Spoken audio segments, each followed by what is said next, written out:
हे बघा, मी आता तुम्हाला ह्याचं पूर्ण ह्या गुफाचं पूर्ण एक राऊंड मारून दाखवतो.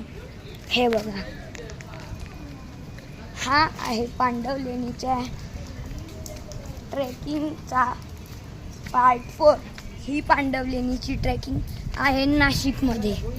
हे बघा,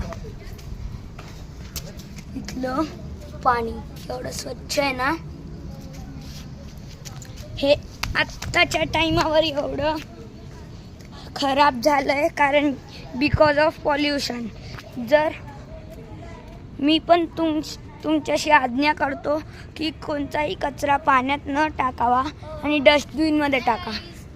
हे बघा, हा छोटासा वॉटरफॉल आहे.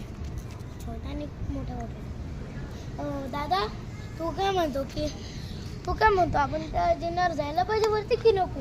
जायलाच पाहिजे ना, पण आता तिथे झाड पडले म्हणून नाही जायला पाहिजे. आणि बाई तुमचा सेफ्टीचं इंट्रोडक्शन दिलं का? मी घेऊन टाकलं. हे बघा बाई, तुम्ही हे बघा, मी थोडंसं वर जाऊन तुम्हाला दाखवू शकतो, नाहीतर त्याच्या पुढे मी नाही दाखवू शकत कारण की इथे झाड पडलेलं आहे ना. हे बघा, हे बघा, हे इथलं पाणी बघा केवढं घाण झालंय बिकॉज ऑफ पॉल्युशन. हे बघा, हा केवढा मोठा वॉटरफॉल आहे. गाईस, तुम्ही तुमच्या मुलांना इथे येऊ नका देऊ, कारण की तुम्हाला जर यायचं असेल तर तुम्ही मॅक्सिमम इथपर्यंत या.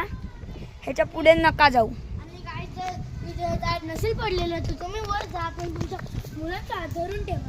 हां, हे बघा, हे इथलं छोटंसं मंदिर आहे.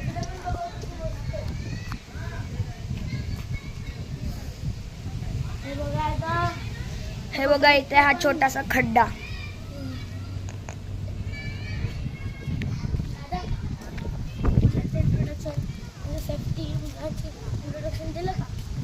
बस, हे बघा, हे इथे तुम्ही ट्रेकिंगला येऊ शकतात, पण इथे तुमच्या मुलांना नका घेऊन येऊ कारण की जर तुम्हाला ह्याच्यावर जायचं आहे तर तुम्ही जाऊ शकता, पण बिकॉज ऑफ सेफ्टी रिझन जर तुम्ही पडले नाहीतर तुम्हाला काही लागलं तर ह्याच्यात आमची जबाबदारी नाही.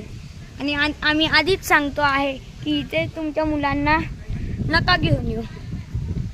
जर तुम्हाला पूर्ण मंदिर फिरायचं असेल तर तुम्ही फिरू शकतात, पण इथे नका घेऊन येऊ. हे बघा,